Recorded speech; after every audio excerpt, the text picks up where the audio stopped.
Welcome back to the They Fly Now show, episode 13. We're talking about survivors of the Jedi Purge, basically everything after Order 66 and basically up into the events of the original trilogy with all those casts and characters.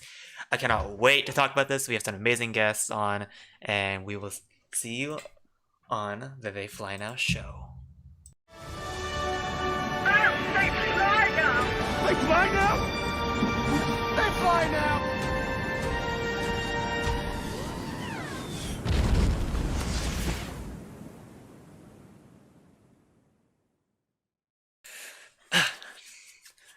Hello. So What's going on? we could go through basically like introductions. Who are you? Where can we find you? And who are you? Who are you? Where can we find you? And what intrigues you about the Jedi Order? Let's go with Aiden first. Hello, everyone. I am Aiden. You can find me at Aiden Talks Star Wars Topics on TikTok and YouTube. And if you choose to, you can also follow me on Instagram at the ATST Show. One thing that really intrigues me about the Jedi Order, specifically with the added context of the High Republic now, is the shift that will take place, causing them to be the Jedi Order of the prequels, starting from peacekeepers to soldiers, solving problems instead of making excuses and whatnot. So that's something, it might be a singular event or it might be a cascading event, but I'm really interested to see where they take the Jedi Order in this transitional period between the prequels and the High Republic. Yeah, absolutely. Yeah, for sure. And I think it's going to be really interesting because the High Republic, is it what, 50, 60 years in between each? We don't know the gap What are yet. they calling it? Like trilogies? The phases. Okay, we're not sure. Okay. Yeah, so, well, I mean, eventually it'll probably lead up to, will lead up to the prequels, which will be really interesting. Same thing for you, Mandalorian. Yeah, I'm Mandalorian. My name's Kier. You can find me on TikTok, Instagram, the socials. I got into Star Wars right around the prequels area. It was really important to me. My dad grew up with it, so he passed it on to me, and now it's a huge part of my life. But what interests me about the Jedi the most, I think, is not so much the standards, and it's interesting to see so much power and wisdom and truth, and then still missing such huge elements of a universe. I like seeing the perfect establishment and all the actually not so perfect people inside. So. Yeah. Yeah, for sure. And real quick, before we get started with everything, which we're gonna kind of be organizing it by different individual storylines. So we'll just be talking about like Ahsoka, we'll talk about Fallen Order, Rebels, etc. Just different things that happen in that period after Order 66 and before Rogue One. And shout out to some people in the chat. Shout out to Star Wars Lawyer, Gold Phantom Gang, which is this awesome lightsaber from Level Up Lightsaber, which we have our own affiliate link now. So it will be posted probably tomorrow on both of me and Hereth's link trees on TikTok. And yeah, so use our affiliate link. It'll help us out and it'll help us make better content and get better equipment and stuff. And it's supporting an awesome guy in Master Allen. Yeah. So if you're going to buy a lightsaber, it's better than a stick, and it's at Level Up Lightsaber. So shout out to Chris, Star Wars Lawyer, who has his own podcast, Too Black, Too Nerdy, right? Yeah. If we shout out other podcasts, we got to shout out X-Core and Conspiracy Cantina. Yep, of course, X-Core and Jedi Master DePaul on Conspiracy Cantina, who was on here last week. Yeah. Shout out to Brian with the Beard.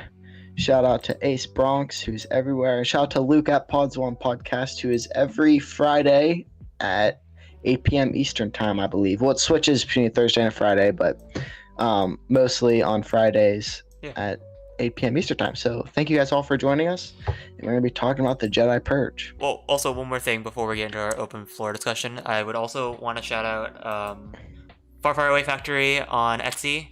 This is Brooke B underscore Dazzler's Etsy shop. She sells everything from painted shoes to jackets to stickers to earrings. Yes. She's an awesome creator. I would strongly recommend supporting her so you can help her content, and she just makes great products overall. So again, I would strongly recommend shouting her out. Yeah, Brooke is awesome. She was on here a few times, but her Etsy shop is amazing. And if you want some cool Star Wars products and custom stuff, because like Hereth said, she has a lot of different custom stuff that normal people wouldn't really get, like custom shoes. Like I really want a pair of custom Vans from her. But yeah, that like not a lot of people would do, and she does it really well and makes great products. Yeah. So Hereth, if you want to start us off with what we're going to be talking about first. So what we'll be talking about first is we'll be talking about the new announcements, the new books that have been announced from Star Wars.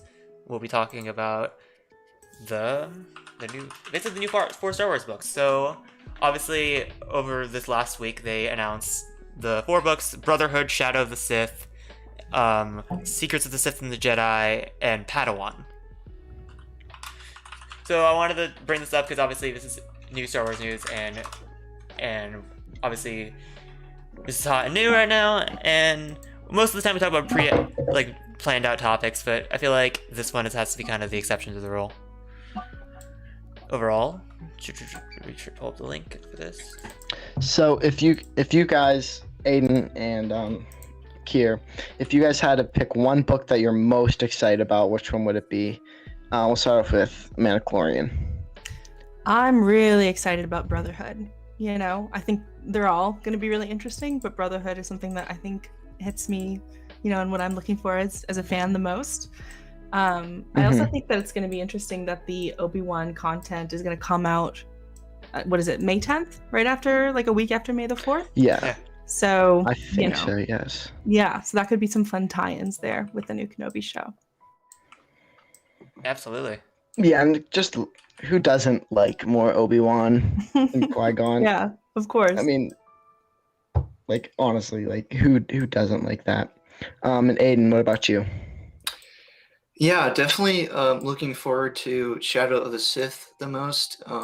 It's definitely a story that I feel like will be really, a lot of people will appreciate because of the time period it's set in, right? It's before The Force Awakens, and it's about Luke and Lando searching for Exegol, and it's even mentioned that they're going to run into Rey and her family while looking for Ochia Bestoon. And there's a lot of great things that can come out of this book, a lot of world building and a lot of expansion on ideas that were touched on within the sequel trilogy, which I think there's never not enough world building that can be done in Star Wars. And I feel like a novel with this specific story can really build upon the era of the sequel trilogy and get a lot of interest into that era, and maybe even give a new outlook on some of the events that happened in the sequel trilogy. So really looking forward to that. Yeah, and we really need a lot more sequel content, because a lot of people are like hating on the prequels because blah blah blah blah blah, whatever stupid reasons. But if we get more media that is directly covering it instead of it just being mentioned, like, people I think are just going to shut up. Especially because like we have a lot of prequel content, but we don't have a ton of sequel content just yet. And I think like with these new books releasing, it's going to just fill a lot of those gaps that we haven't gotten filled yet. And no, Brooke, we have not talked about Cal yet in the chat, where that's a little bit, but we were just talking about the new books. Hereth, what are you most excited for? Well, obviously, I gotta shout out Brotherhood. This book right here is the one I'm most excited for, because I know Luke talked about it on the Pod Ones podcast this recent Friday. It's because I called this book months before. So I was really excited for some Anakin and Obi-Wan content, because I feel like there's a gap in like the 6 months of the Clone Wars that we just have never known about. We knew about it in Legends, we never knew about it in canon, and I was really looking forward to seeing what could we get out of this new content and how could we develop Obi-Wan and Anakin's character. So I felt like, yeah, we could go back to that 10-year gap between Attack of the Clones and Phantom Menace that could fill that relationship there, but the relationship's kind of more like a like torn relationship. So I'm more interested, again, I was more interested in Brotherhood because, again, it's 6 months before the Clone Wars, and we have Anakin pre-scarred and Obi-Wan having the shadow of Qui-Gon still on top of him. So yeah, I'm really excited for Brotherhood. Yeah, it should be really interesting. Personally, I'm most excited, just like Aiden, Shadows of the Sith, because I don't know, I think it's just gonna be really interesting. It would be really cool if it somehow brought up something that could then relate to something in the High Republic. Then I don't know. I think they could do something like that, and it could tie in like really, really well. Yeah, that's just my opinion. So Hereth, if you want to get started off with talking about our first topic here. Yeah, I can start us off that way.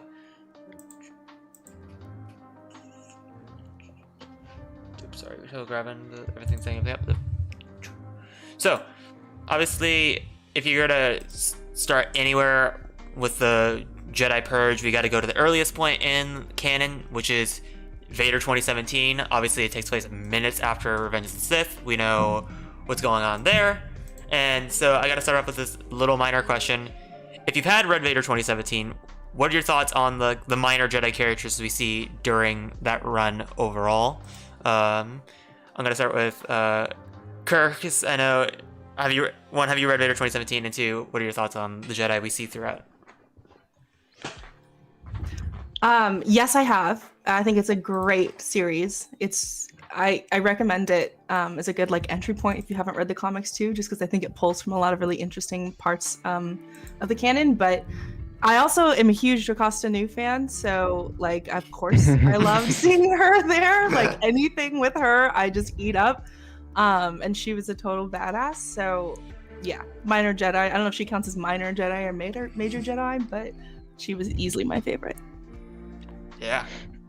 Yeah, that fight is like insane. Yeah, right? Oh gosh, yeah. Yeah. And I just think it's cool that Luke used like the stuff that she was hiding and like saving to build the Jedi Order later. You know, like rebuild it. Mm-hmm. I love Yes, that yes. connection, too. So Yeah. I I also cut you off. Sorry about that. No, you're good. I also like to add, I love how we see the Grand Inquisitor during that fight. Like they really highlight how like powerful of a character the Grand Inquisitor is, and like I love how he like gets a little mad. He's reading all the books in the Jedi library, and he's like getting mad. He's like, I didn't have access to these books for the longest time because of Jocasta Nu. So he's like building up his just anger about just reading these books that he's not supposed to be reading. yeah. It's one of my favorite moments in that fight. Same point to you, Aiden. Yeah, I mean, a lot of interesting minor Jedi characters that show up. Towards the beginning of the run, Palpatine tasks Vader with basically making his own Sith lightsaber since he lost his Jedi lightsaber on Mustafar during his duel with Obi-Wan. And basically Vader goes to this Jedi outpost and pulls up a list of Jedi who went on the bearish vow, which basically means when you take this vow, you no longer are involved with Jedi affairs, and you kind of just solely focused on your connection to the Force. And Vader finds this Jedi Master on this mid-rim moon, kind of just deepening his connection to his Force. But the big difference about this Jedi, which Vader learns about, one of the reasons why he took the vow, is that he wasn't a diplomat. He wasn't researching the greater mysteries of the galaxy or the Force. His sole purpose was to basically be the best he could be in lightsaber combat. So his skills are kind of shown off in that way. And Vader's still trying to get used to his suit because this is very recent after he was reconstructed by Palpatine. And in the end, Vader takes advantage of the Jedi Master's heart and protecting the innocent.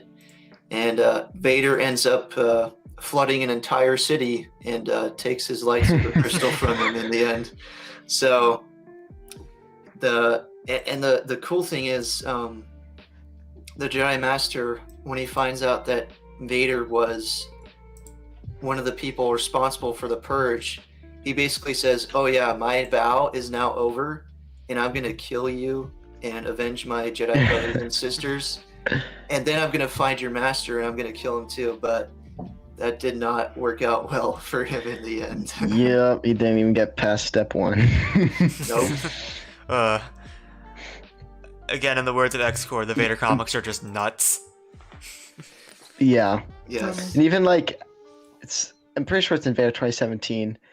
Yeah, it is. And Vader, he goes and it's like the one stormtrooper, like there's like a group of stormtroopers and they don't know who Vader is because it's like so recent.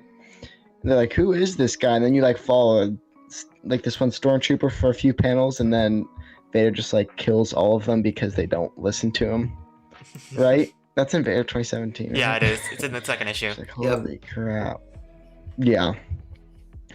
Yeah, Vader 2017 is very nuts. And it's like, because it's, like Hereth said, like literally the first panel of the first comic is the last time we see Vader in Revenge of the Sith. And it's just, I don't know, it's crazy to me that he just gets like electrocuted like it's nothing. It's like, oh my god, this man. I'm not to talk too much about like Vader and Anakin, but like, man just got tortured like straight after he lost that. But Yeah. Vader 2017 is nuts. And if I might add, the other intriguing kind of minor Jedi is Jedi Padawan Bar, who we find on the planet of Mon Cala. And this guy, in the end, I wouldn't really call him a Jedi because he Jedi mind tricks all of his followers into basically going on this mission to take down the Empire, and he assassinates the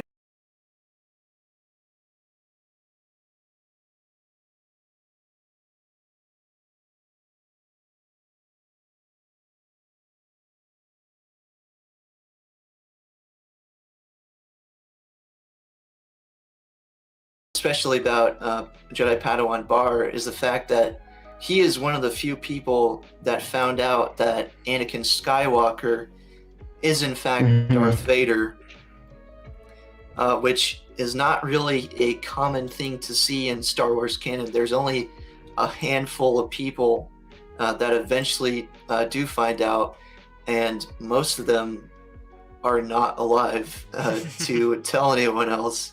So that definitely tells you the kind of personality Vader has about his previous life and all that kind of stuff. Yeah. Yeah, definitely. Also, our stream cut out for a bit. I think it's back online now because Brooke said rip the stream and it was black for a bit. Just to let you know. But I think we're back online. Yeah, we're now. back. I forgot to switch out of studio mode and went back in, so I was doing stuff on the fly. Yeah. Aiden's point just completely broke the stream. It was so good. No, but Well, that all guy's sorry. Go ahead. Sorry. No, go. No, but yeah, Jedi Padawan Bar is definitely messed up because his whole plan was basically to sacrifice billions in order for trillions to eventually rebel against the Empire, which is really the spark that caused the Mon Cala to become part of the Greater Rebel Alliance further down the line. Which it's really messed up, but in his eyes, it was necessary for that to happen. Yeah. Yeah. Yeah. Yep, for sure. I just love how Charles Soule wrote the Vader 2017 comics. It's just like like it's that type of energy that I love from a Star Wars writer. And he, like, again, not to get into too much on the High Republic, but he carries that like same style of writing from the comics into the High Republic, and that's one of the like best aspects of it. Is he just has a really good grip of like what Star Wars is, and I feel like he like has a good understanding of like how the Force works and everything like that. Yeah. Yeah, for sure. Need more. What all has Charles Soule wrote He wrote Vader in 2017, Star Wars? The High Republic, Light of the Jedi. He's written Star Wars 2015, and a couple of the comics. Okay. All right. Also, Your We Robot. need more Charles Soule.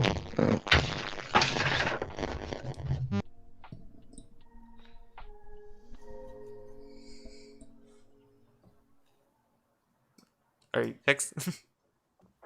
Yes, me? Yeah, I can hear you. You guys? Okay.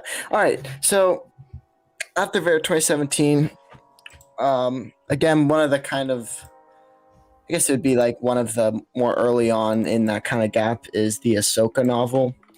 And Ahsoka novel is just really interesting because it's just her trying to not get caught by the Empire. Well, she tries not to, and then has to somehow just maneuver around living and trying to figure out how to live while dealing with this PTSD of all the stuff that that she went through.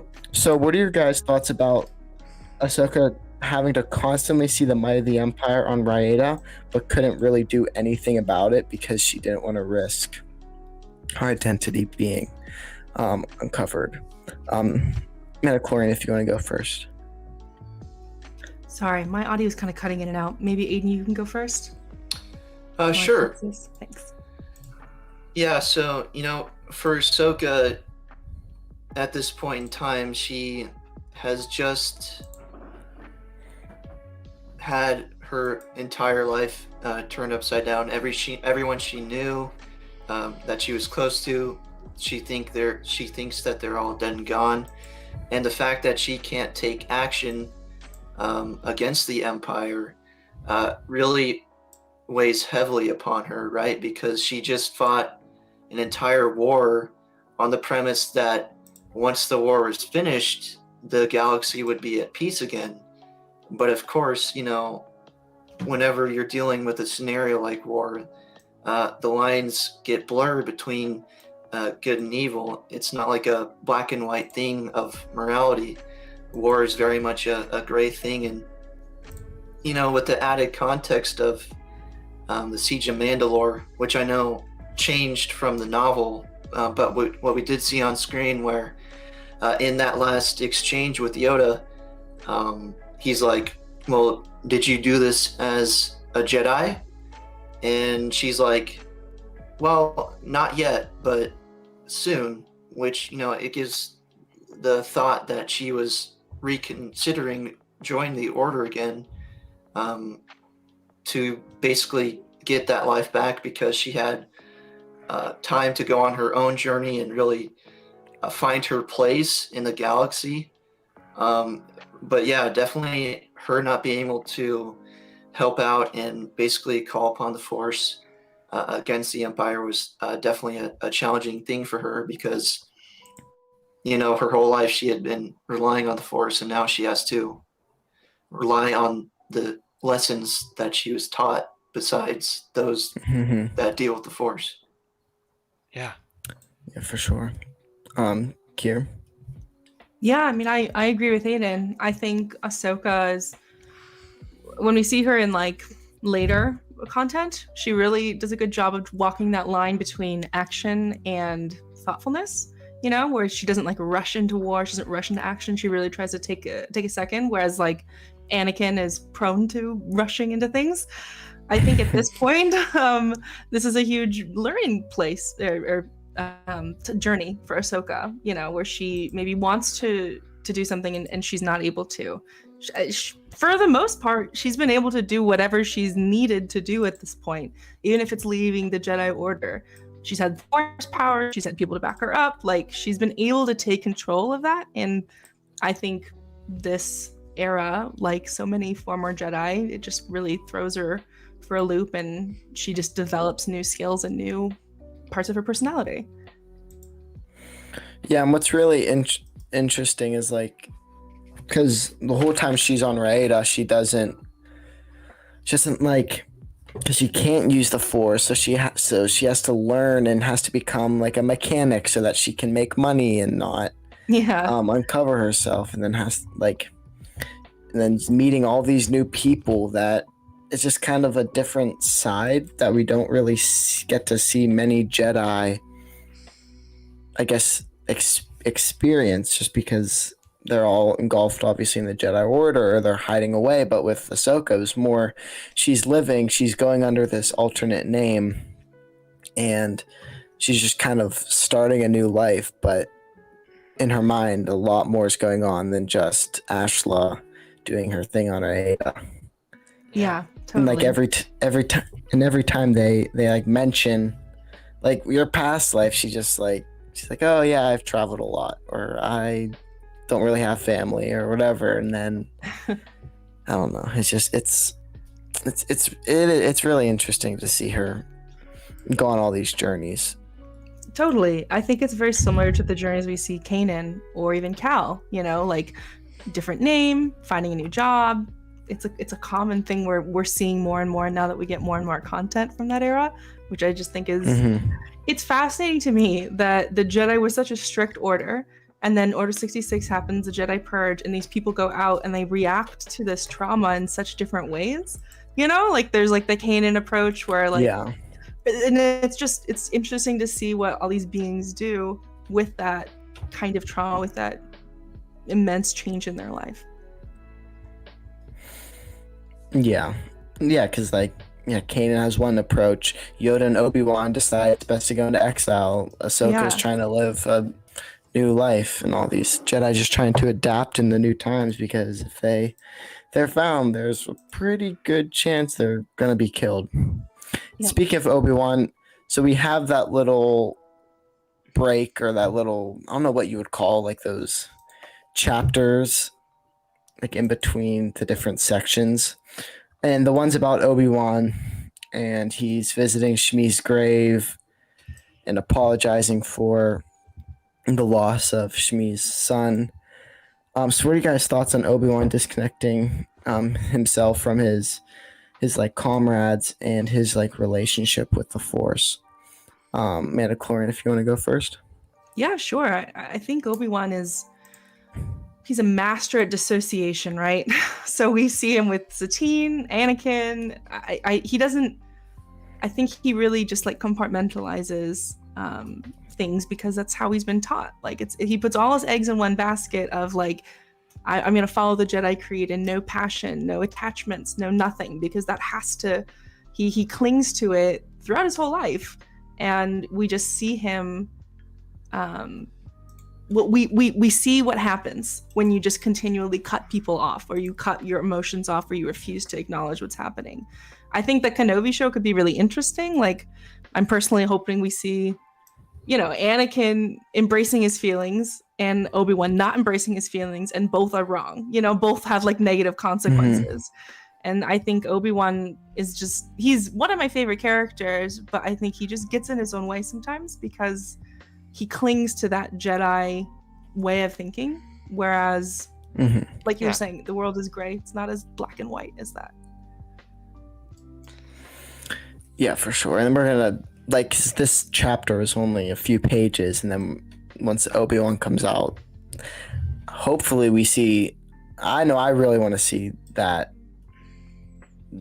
on live, like on big screen, of him visiting Shmi's grave, because that'll be like, that would be such a good opening scene. Like, if I was writing Kenobi, gosh. that's what I would do. Gosh. That would be the opening scene, and then you have the Kenobi logo fade up. That's how I would do it if I was writing it.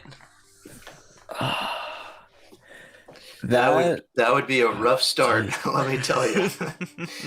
Yeah, I'd say. And Aiden, if you want to talk about that, like on Obi-Wan disconnecting himself from the Force. Yeah, it's really sad to see, right? And definitely one thing that well, there are a lot of factors that play into, Obi-Wan and the way that he's feeling at this time. But, you just have to feel like all the way back at the end of Phantom Menace, like he promised Qui-Gon that he would train Anakin the best he could because he believed what Qui-Gon believed and wanted to do that for Qui-Gon because of his relationship with Qui-Gon and how much he respected Qui-Gon.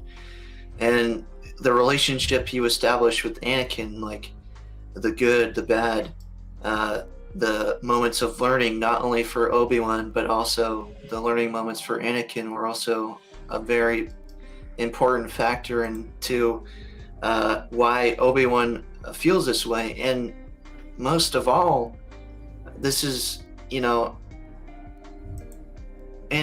Obi-Wan just had to basically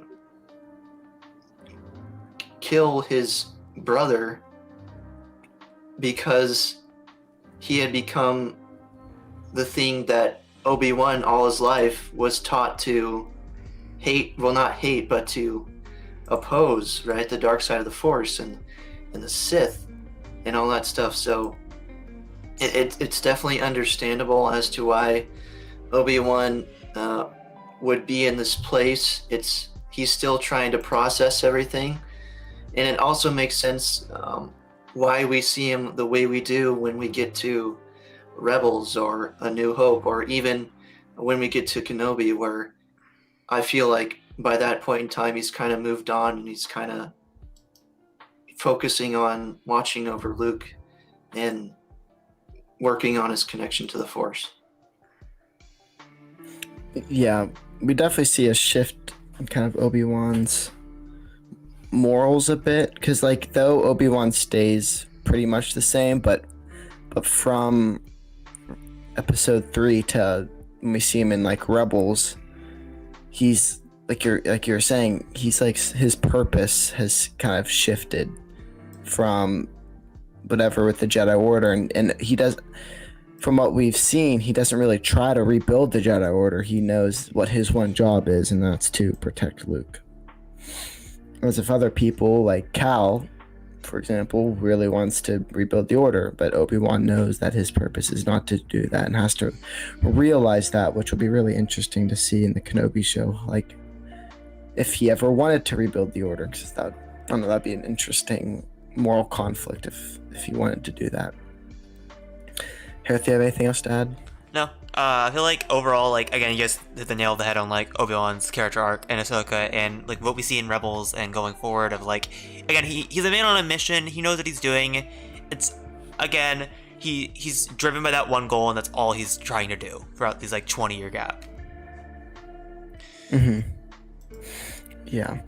And then, so then after that, in the Ahsoka book, at the very, very end of the Ahsoka book, which was like the best thing ever, because I just finished reading Ahsoka, and whenever she teams up with Bail and actually joins the rebellion, like, what are your guys' feelings on her becoming Fulcrum and trying to help potential Force sensitive children and just joining the rebellion in general?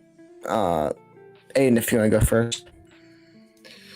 Yeah, definitely. I think Ahsoka, by the end of her novel, she's finally found a way to help in a meaningful, impactful way, whereas the influence of the Empire was very much preventing that from happening. But now, by the end of the book, she's found allies and people that she can rely on, and people that she can help, which probably boosted her confidence into shifting into the direction of, well, this is how I'm going to help the rebellion. This is how I'm going to fight against the Empire. This is how I'm going to live the life that I want to live,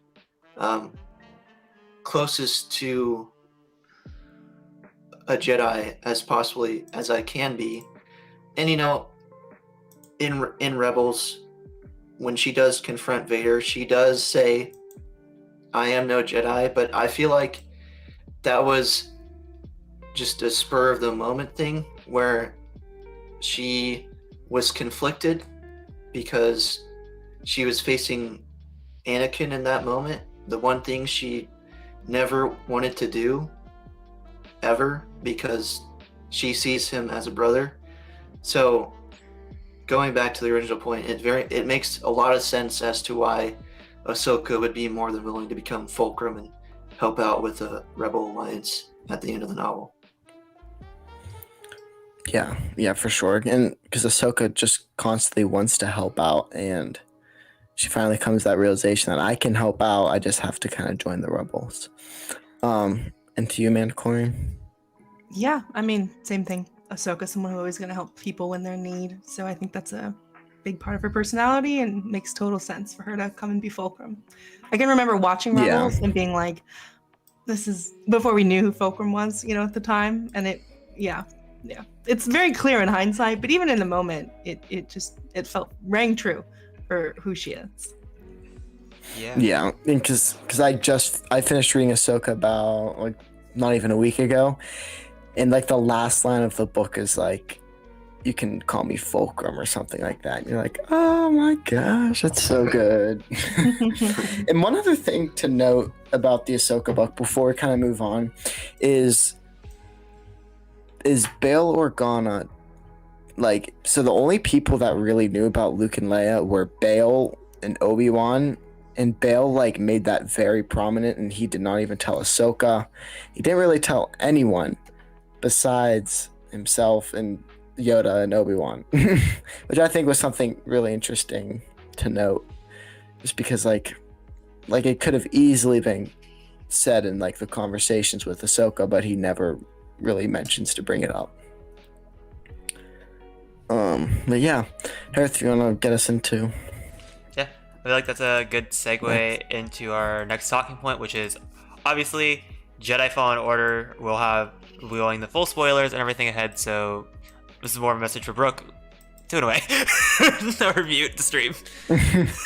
Yeah, so obviously the next point in the timeline is Jedi Fallen Order, and obviously, like we talked about earlier, each Jedi handles their form of like PTSD of like what happened with Order 66 in like very different ways, which is, I think, is an interesting way to like look at all the characters throughout. And I feel like out of all the characters, I feel like the one person that had it highlighted the most was Cal Kestis. So I feel like I have to kind of ask, what are your thoughts on Cal Kestis' PTSD throughout Fallen Order? And since we went to Aiden last, I'm gonna go to Mandalorian next. Sure, yeah. I think Fallen Order did a great job at showing us the way that Cal worked through his PTSD and his traumas. Gaming just has the medium itself makes it very accessible for emotional revelations like that, and gaining new powers with the flashbacks and all just the way they did that was so powerful and potent that it really I mean, personally, I just was very emotionally involved, especially by the end of it, because I think you've seen Jedi deal with Order 66 before, obviously, the original trilogy, all of that, and then Kanan and some other people that we've mentioned earlier. But I think Cal's specific PTSD is very, what's the word I'm looking for? Like he and Kanan both really, really believed in the core of the Jedi principles, where it was like Ahsoka, wanting to help people, wanting to do what's right, wanting to ultimately bring peace to the galaxy, and not in like a terrible kind of way. So it brings hope when you watch Cal work through this difficult stuff, because I don't know, he just, I'm not being very eloquent right now, but I'm trying to say that Cal got it. Like it just felt very true. Yeah. It felt very genuine, and very consistent with what the Jedi should have been.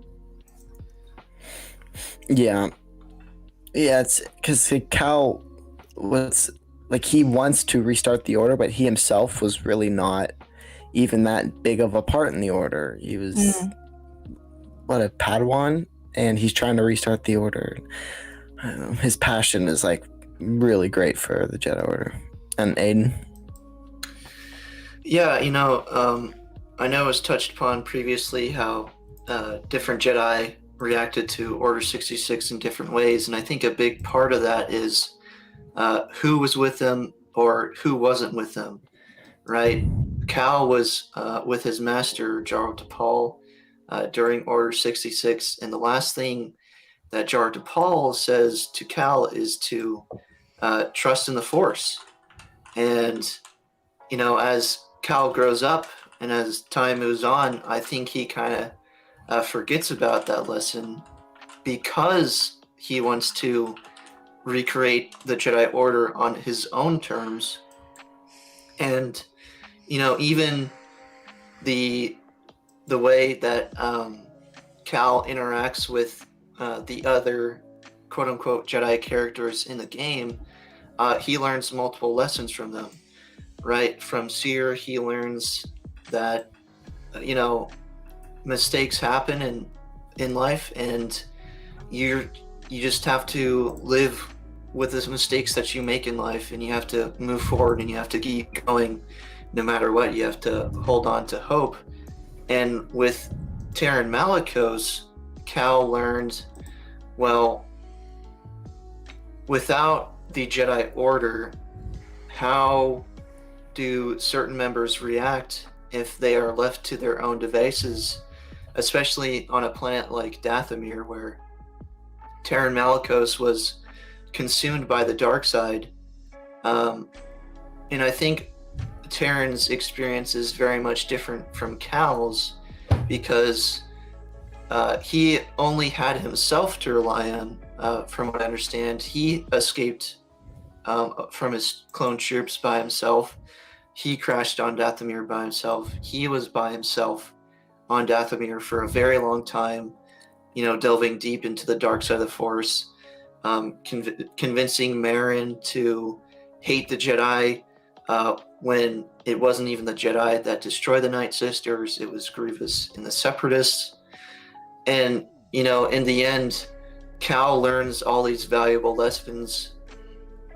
Even by the end of the game, Cal comes back to that first lesson from Jar Tapal, which is why he destroys the holocron, and he's like, we have to leave it up to the will of the Force, because that's the right thing to do.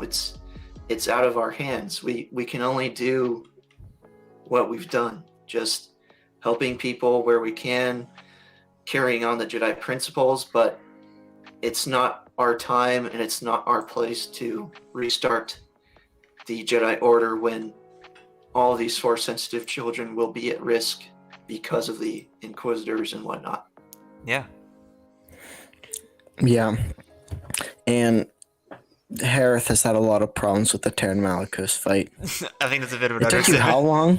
On Grandmaster, it took me about 5 How long hours. did it take you? On Grandmaster, 5 hours. Jeez. Wow. Jeez. I would just get too frustrated and leave, I think, because I am playing it on story mode and I'm having a great time. Because I don't have to worry about 5 hours on beating Taron Malicos. Though I have to worry about getting back to my ship, which is a whole nother thing. Yeah. Oh my gosh. Don't even get me started. I was playing. So I'm doing my first playthrough, and I was on Zepho, and I was like back in like the big lake area, if you know what I'm talking about, with like the broken on Venator. And it took me like 2.5 hours to get back to the freaking ship because I couldn't figure out how to maneuver my way around Zepho. I was raging. It was really, really, Yeah. didn't mean to get off topic, but yeah. No, you're good. Also, I'm gonna throw a little bit of an audible in there since I feel like there's a character we didn't mention that would also be interesting to talk about from a PTSD angle is Seer, because obviously we have Cal's PTSD that's highlighted throughout, but we also have Seer's PTSD of her becoming like the weird mentor to Cal, of how like she cut herself off from the Force and that kind of stuff. So since Aiden took a lot of the Cal stuff, I was gonna ask Mandalorian what are your thoughts on Seer's PTSD? Yeah, it's a really good point. I think I have to admit, I was really skeptical in my first playthrough. I was like, I thought she was going to be a negative influence on Cal. So I was just kind of always expecting for the other shoe to drop. But I was really pleasantly surprised to see how it ended out. And I really hope that we get more content of her or more content like her, because I'm sure she's not the only like Jedi character who has that kind of a relationship that we just haven't explored yet, you know, because it's so inherent in the Jedi Master Padawan teaching, like passing on to the next generations. I mean, Kanan and Ezra is a good example. You know, I know Seer isn't alone, and so it's nice to see more of that, and I'm excited to see where it goes.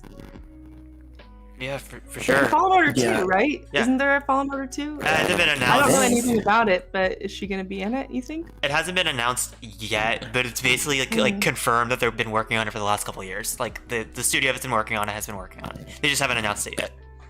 Got it. I think that's for a lot. Because there's an open world game, right? That's Carter, your mic's a robot again. It's really bad.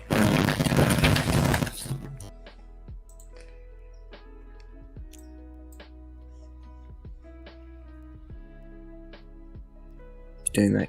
I don't know why it keeps doing that. Can you hear me? I can hear you. Okay, sorry about that.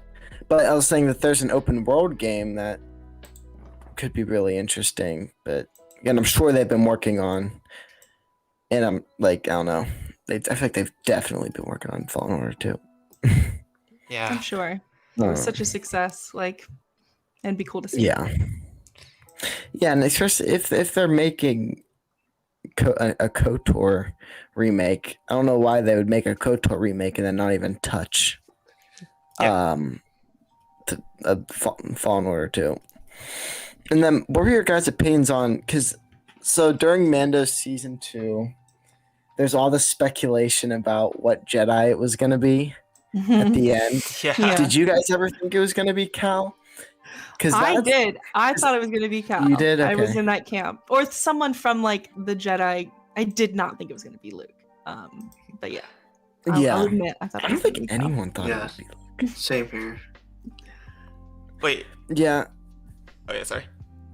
Because you said you thought you're like, oh, I didn't think anybody thought it was gonna be Luke. I'm gonna have to be the skeptical person. I knew it was gonna be Luke, like, from a mile away. I was like, that's the only Jedi that makes sense. No way you knew from a mile away that it was going to be Luke. Literally, You're capping. I'm capping. I'm dead serious. Like, because like, okay, Quinlan Voss, not recognizable character. Cal, a video game character that people don't recognize. It was like, okay, who's gonna be the more likely one? It could be Ezra, but they're saving Ezra for Ahsoka. It has to be Luke. It was like a process of elimination. I didn't think it had to be a recognizable character, you know? I thought, oh, someone Same, I from the didn't think- Cloniverse or, you know, like Cal, like, I don't know. More like meshing all the worlds together. Yeah, I was not on the Cal train, I will say, because I thought they were going to strictly stick Cal to the video games and not into that. But it would have been really interesting if it was Cal, I will say. Yeah. Yeah.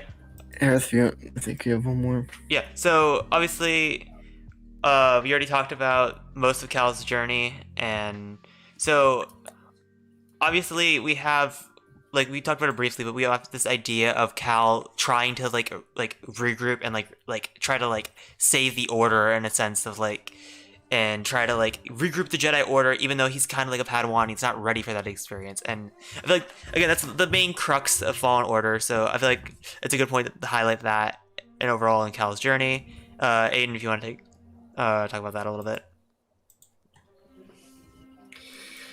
Yeah, you know, closer towards the end of the game, Cal has that vision where he sees himself teaching a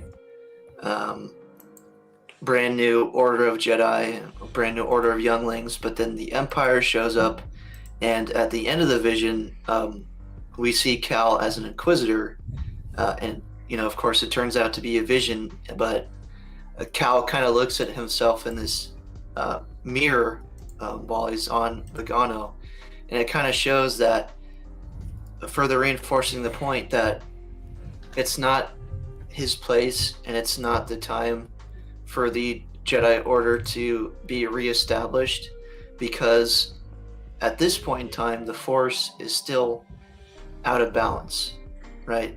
The dark side of the Force is definitely the more prominent side of the Force in the galaxy at this period of time. And, I think that definitely reinforced Cal's decision in not pursuing recreating the Jedi Order, even though a big person that was propelling that idea was Seer, by having him look for the holocron and having him go from planet to planet. And along the way, Cal learns valuable lessons and relearns things that he lost because of the Purge. I think that's another cool aspect of the story. It's kind of this Force amnesia, I guess you could call it, where he's refamiliarizing himself by becoming more connected with the Force throughout the story. So I think it totally makes sense that, in the end, Cal chooses not to reestablish the Jedi Order. And you know what? I don't see that really being a plot point in the second game. I think he's just going to stick with the will of the Force and just go along with what he's been doing. Yeah. Yeah, that's Mandalorian. Yeah, I mean, I see it. I don't know. I think they have an opportunity to do a lot of really cool, interesting stuff. So I'm kind of hedging my bets right now. I don't really have anything else. Yeah, because I'm doing my first playthrough right now. I'm like mid-game ish. Would you say, Hereth, I'm about mid-game? Where are you at right now? I beat Malicos, and I'm on new planet. I forget its name. So I think I'm about midway. What I've heard. You're close to the end. You're only about like 5 or 6 missions away from getting there. But Okay, so I'll be there soon. Again, not trying to do too much of an audible, but I do kind of have a prediction for what I think Fallen Order 2 may be. So I've heard this rumor going around of like what the plot may be, and the big rumor is it's gonna be Cal Kestis and am I forgetting the crew name? I'm really horrible. Them going around basically taking down. Yeah, Grease and Seer basically taking down Crimson Dawn and Maul's that'd crew. be sick. Ooh. I'd love that. Will we play his death? I think it's I think it'll be a trilogy of games. I don't think it will be 2. I think it'll be 3 games we'll probably get, and it'll probably take like the beginning, middle, and end. And I think Cal is the only person I think makes sense for that could take down Crimson Dawn like as a whole, like, and cause problems.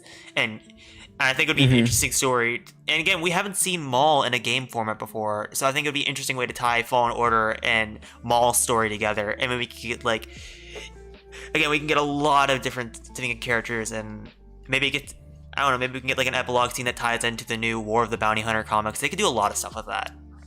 I didn't know that. Theory. Where'd you read that at? Yeah, that's a really good theory. Where'd you read it? I didn't read it. I actually heard it from Bale Malik in a VC one night. And when they said that, I was like, that made sense. Huh. Yeah, that makes a lot of sense. And that would be a really cool plot line to play through. Yeah, and what kind of reinforces that is the fact that, Fallen Order 1 takes place 5 years after Revenge of the Sith, and there's definitely going to be a time jump to Fallen Order 2. And, by the time we see Maul and Rebels, that's like probably another 5 to 8 years after that. So something definitely has to happen where Maul ends up on Malachor by himself. Yeah, he definitely rotting away like he did before. He definitely has to lose control of Crimson Dawn, I think, in order for that to happen. I can also see Maul. It has to. Losing to Cal, because Maul is such a cocky person that I could see him underestimating Cal, and Cal beats him. And then his morale just goes down. Well, because Maul is he gets to the top, and then what's the one? Syphilis. Why am I forgetting the? Yeah, he's Syphilis, and he's at the top of Crimson Dawn. And what if Cal's the one that just tips that boulder the rest of the way, and then he just falls right back down and it's on Malachor? Yeah, like if Cal, I don't think Cal's powerful enough to beat Maul, though. I mean, Maybe if you teamed up with Kira, yeah, if you right? team- if Isn't you team- she? Yeah. Oh, Yeah. yeah, that could be interesting. That brings up a lot of speculation. But Aiden said he'll be right back, so Okay. it's no biggie. But let's kind of move into my favorite show, Rebels. And I have not read A New Dawn. Have you, Manaclorian? Oh, it was the first Star Wars novel I read, canon Star Wars novel. Yes. Okay. I loved it. So, what are your opinions? Because I know a little bit about it, but what are your opinions on Kanan being a smuggler after the fall of the Jedi Order? I think it fits. I think my mom has a saying: every sinner has a future and every saint has a past. And I think Kanan, like, he has this, like, was this Padawan of this strict order. We've seen him, like, scatter. I think it's totally natural to just kind of go to that other side and then come back. All the really good, interesting characters or people in life have had those kinds of experiences on both sides of the pendulum. So I think Kanan needed this, whatever it was. I don't want to, spoil A New Dawn for you, but very Han Solo-esque, like, that type of archetype. It works. It makes him who he is in Rebels. It's a necessary part of his journey. Okay. Aiden, same thing to you? Yeah, definitely the way that Kanan acts in, taking on this smuggler lifestyle during this period in time. It definitely stems from his last interaction with Depa Billaba, where she's just like, "You need to run. You need to run, and you need to get away." And I very much think that Kanan's lifestyle up until A New Dawn is he was constantly on the run. He was never, staying in one place. He was always on the move, trying to dodge the Empire any way he could, keeping a low profile. Get in, get out fast if he needed to. But in the end, what eventually ended that whole cycle was when he meets Hera. So it makes a lot of sense as to why Kanan acts the way he does, especially during A New Dawn. Okay. Yeah, I definitely need to read that. I'm super excited too. But we also see Kanan in Bad Batch, which Freddie Prince's voice over a young boy Kanan. I'm sorry, I love him, but it does not fit. It just sounds like a 40-year-old man.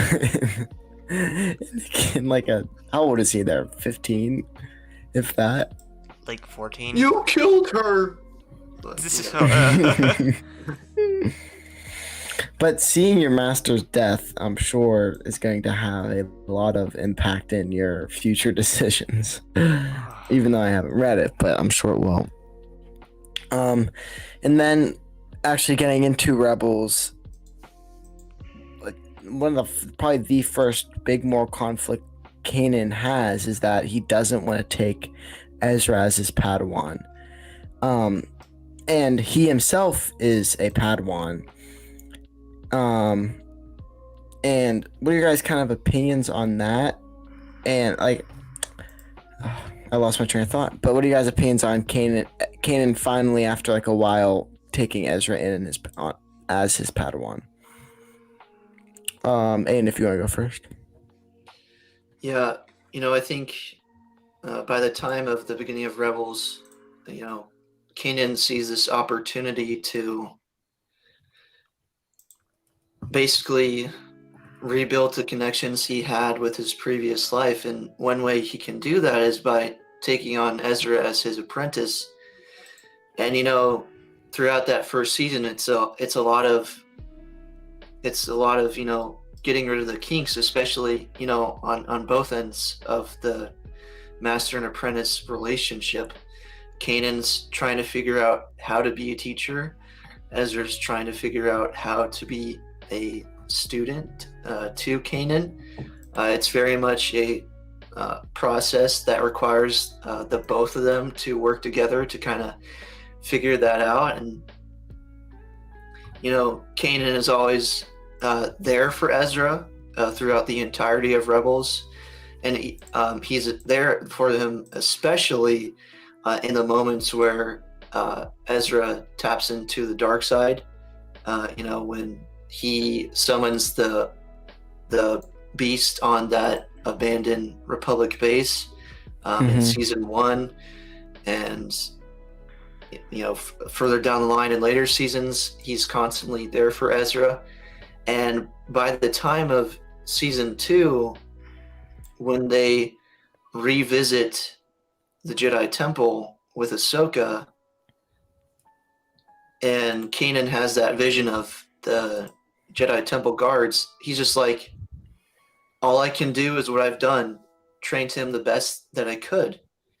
And that is the mindset that got Kanan the strong relationship he does have with Ezra, because it's not really your typical relationship in terms of Jedi Master and Jedi Apprentice. It's a lot more close, like a lot more closer to Anakin and Obi-Wan, for example, and kind of the relationship that they had.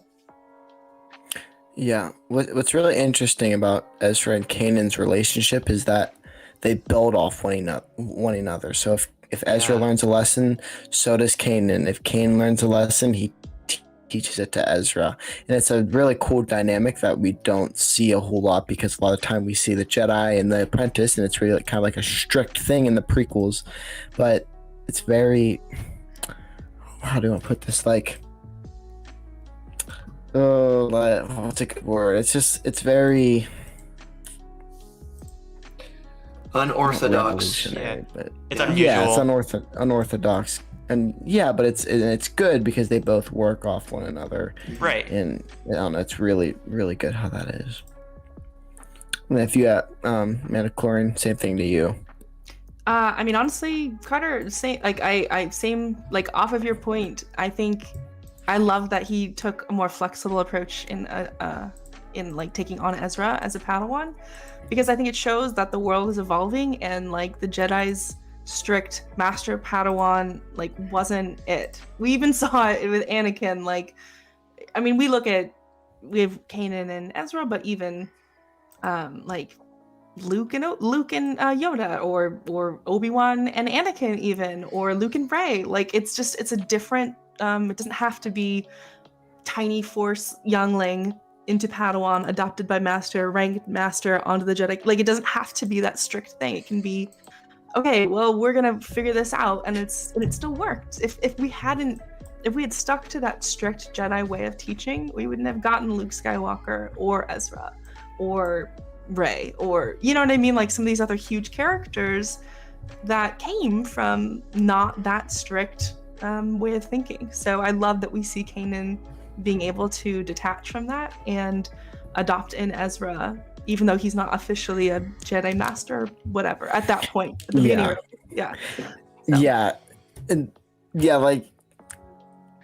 That, like you're saying, that strictness of Padawan, Knight, Master, it doesn't have to be a title. It's more of what you learn, and that's really what matters. So whenever people are saying about Rey never even passed the Jedi or the trials, come on, we're far beyond that, and we've seen that doesn't work. So why are we still arguing over that? Because it obviously does not work. Yeah. And I mean, even that strictness dates all the way back to the High Republic with Bell, that he doesn't want to take the rank of knight, but because Loden's not there to grant him that, but like, does it really matter what your title is? It's more of what you actually learn that counts. Yeah. Yeah, And- I think oh, sorry. You go. No, I was just gonna say I love that Lucasfilm was emphasizing that it doesn't have to be this strict Jedi Sith, black white. It's this gray. You can be a Force wielder and not be a Jedi. You can be a Jedi and not be a Jedi, or whatever. Yeah. I like that there's a lot of Yeah. Because again, I've seen people argue of like, again, like Rey hasn't become a knight or like these type of arguments, but like if you really think about it on the surface level of like each individual Jedi we've seen in Star Wars overall, they all like passed the trials in weird ways. Like they never had a linear path to the trials. So like using that to like get on one character is weird because they like Obi-Wan didn't get to the trials right, Anakin didn't get to the trials right, Rey didn't get to the trials right. Like none of them have. So it's like Exactly. So I hate that like argument in general. And especially even Cal and Kanan, their knighthood was totally unorthodox. Yeah. It was affected by the journey they were on and what they were going through at the time. Each experience is different. Yeah. I don't understand why people get so upset about that kind of stuff. It doesn't make sense. Like it's right there in front of your face. Everyone's experience, and this is true for your life, is different. Deal with it. It kind of Yep. reminds me for like job applications when they say like you need a college degree or relevant work experience. Like you could be granted gone through the trials, or like you can get there two ways. You know what I mean? It doesn't Yeah. have to be just the one. So. Yeah. Yeah, and you can like see how, because yes, like in the High Republic, everything's working. It's working like perfectly, like whatever. They are very strict on your rank and whatever, but you can see how over time that is not going to work out, and eventually it's going to crack, and then it's going to fall, and then that's eventually what does happen. Which I think it's going to be interesting to see how they'll handle that in later upcoming Star Wars books. And then another thing about Rebels and Kanan is he, like throughout the show, like one moment in particular when he first sees Rex, he's like, Rex is a clone, they killed everyone, I don't like Rex. And Kanan has a lot of like PTSD. So what are you guys' thoughts on Kanan's PTSD throughout all of Rebels? Aiden, if you want to go first. It definitely makes a lot more sense, especially with the added context of the Bad Batch. One moment he's fighting alongside clones, and the next moment they gun down his master, and they're clones that are trying to, quote unquote, help him, and he doesn't see it that way, and he just runs off. And one cool aspect I think about the relationship between Rex and Kanan is that as time progresses, they come to respect each other, and Rex, during that relationship, helps Kanan move on from that, PTSD. And by season 3, when we get the last battle episode, Kanan is there for Rex to work through his PTSD and his experiences during the Clone Wars. So it's become a very much relationship built on respect and friendship. Even though Kanan was very much hesitant at first, he had the capacity to learn to trust the clones again, because all those years ago, he trusted them in the exact same way.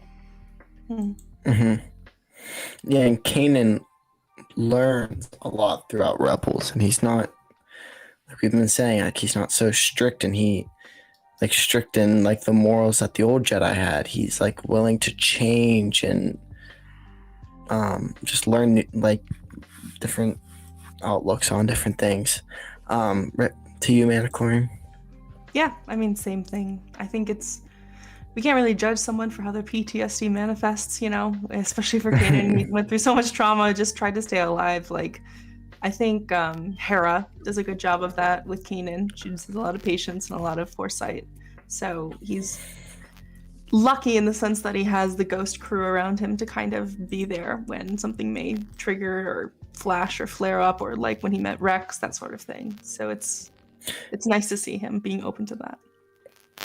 Yeah, and Hera's a big part of Kanan's growth because Totally. we see it multiple times, like with Rex, with taking Ezra as a Padawan, with even in the episodes with Sabine winning the Darksaber. He originally doesn't want to let Sabine actually use the Darksaber, and Hera's like, you have to like learn how to just give her the Darksaber. You would give Ezra the Darksaber.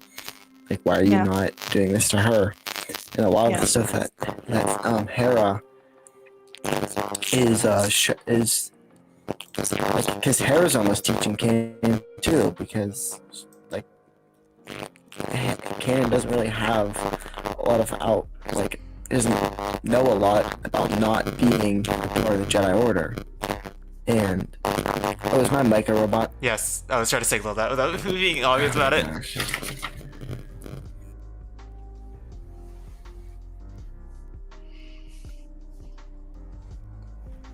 Am I back? You're back. Am I good? Yeah, you're good. Okay. Yeah, I don't know what's up with it. It randomly does that. But yeah, Kanan, like Hera, like we've been saying, the Ghost Crew, they all benefit. They all help each other grow and learn a lot. It's like Ezra helps Kanan grow, and Hera especially helps with Kanan's growth a ton. And with Rex, it's just one great example of that. And we have anything else to touch on with Kanan and Rebels? Nothing really? Alright. So, I kind of close things out here. Just who are you? Where can we find you? And then what do you expect from the Kenobi show when it comes to Obi-Wan's doubts about the Order? And we thank you guys so much for coming on. It's a great time. Thanks for having us. Amanda, Thank you you. wanna go first? Yeah, of course. My name's Kier. My handle's Mandalorian. That's Mandalorian, midichlorian, and my last name and first initial. So I know it's kind of a jumble, but you can find. Yeah, I know. Okay. It's I'm on TikTok. I'm on all the socials, Mandalorian.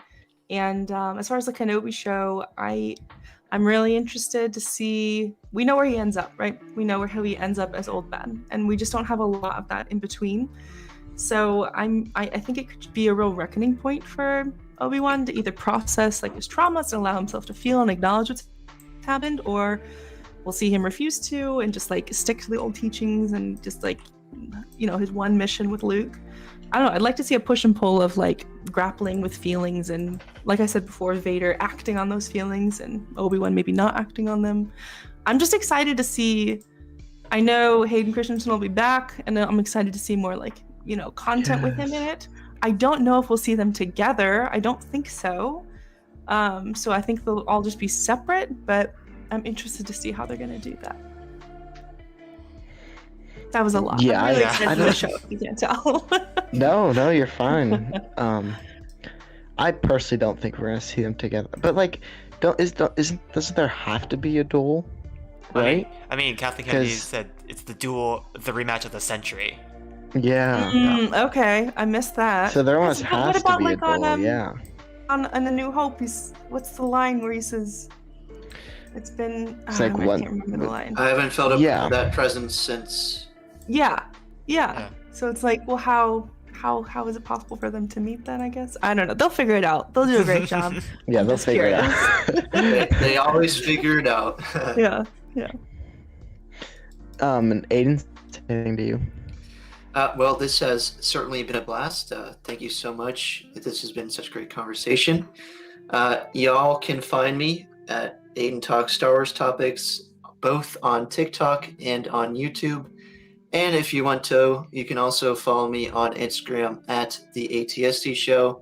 The one thing I will say, though, is I don't post there as much. And what I'm looking forward to in Kenobi the most is basically, I really hope they really explore Obi-Wan's reaction to finding out that Anakin is Darth Vader, and coming to terms that he's still alive, and how much that will affect his outlook. Will it cause him to be reflective? Will it cause him to be angry? Will it cause him to be just heartbroken? And all those different concepts. And I'm really looking forward to also them expanding his character, especially during this period of time in between episode 3 and episode 4. Yeah, for sure. Because a lot's gonna happen, and I'm ready for it. And Aiden, I just got your name because it's Aiden Talks Star Wars Topics, ATST. Oh. Am I right? Yep. I was like, where are you getting the ATST from? And then I'm like, oh wait, There it is. ATS. It's right there in front of me this whole time. But yeah, thank you guys both for joining us. It was a blast, and we'd love to have you guys back on anytime you want to. And Hereth, same thing to you. Where can we kind of find you? Again, as per usual, We say it every week. bottom right corner, Hereth Productions on TikTok and YouTube, and mainly, for the most part on YouTube, they fly now. It's just been kind of my YouTube, but I have a Hereth Productions YouTube channel. It's just they're inactive. So yeah, that's for the most part. You can find me. We say it every week. Yeah, and you can find me at KurtDD2 on TikTok, and then here on YouTube. I have a personal YouTube, but obviously don't post anything on it. And then shout out to everyone in the chat. Shout out to Luke from Pods One Podcast. Shout out to Brooke and at Far Far Away Factory. Shout out to Xcore Gamer Skills, Star Wars Lawyer, Elijah Kaz, Brian with the Beard, Ace Bronx. Yeah, thank you guys all for tuning in. And I'm sure many more who just didn't comment or whatever. Yeah. But yeah, thank you guys for tuning in. It was a blast. And next week we're going to be talking about Maul. Correct, Hereth? Ooh, nice. So we're talking about Darth Maul. Should be a great show. With these next 10 episodes, we're having a lot of character-driven episodes. And so we had last week was about Luke Skywalker, and then next week we're gonna have about Maul. We have a Yoda episode, a Palpatine episode, and a Kylo episode, I think, all coming up in the future. But yeah, next week we're gonna be talking about Maul. We're going to be continuing uploading our reactions to Star Wars Visions, and we'll be uploading those and along with clips on here on the TikTok page at They Fly Now on TikTok. And once again, I think starting tomorrow, we're going to start having our Level Up Lightsaber link. And if you guys want to use that, if you ever purchase anything from Level Up Lightsaber, we would appreciate it a lot if you guys used our code. Again, it would help us out a lot. And we really appreciate it. So thank you guys all for joining us. And we'll see you next week on They Fly Now. May the Force be with you. Always.